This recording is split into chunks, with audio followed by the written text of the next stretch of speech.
You might see me use these jars of yeast. I used to buy these jars of yeast, and then I got to thinking, that is the yeast that's in this the same as the yeast you can get in the 1-pound bags? Because this right here is anywhere, depending on the time of year, between $6 and $9 for a 4-ounce jar. But you can get this whole 1-pound brick for $6, which would be equivalent to 4 jars of that. So what I do is I save these jars. I've actually got another one up here.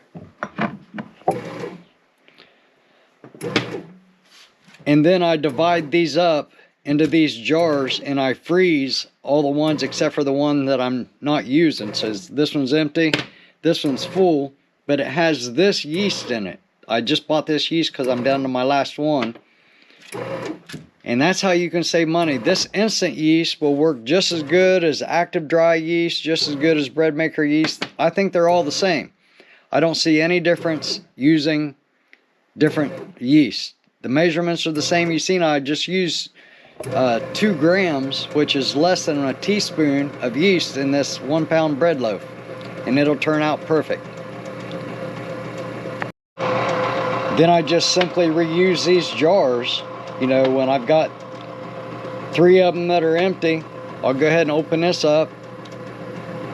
Well, actually, when I've got 4 that are empty, I'll open this up, divide it in between them, freeze 3 of them, keep one out for use.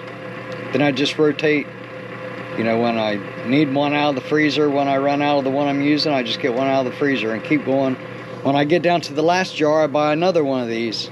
That way I've always got plenty of yeast.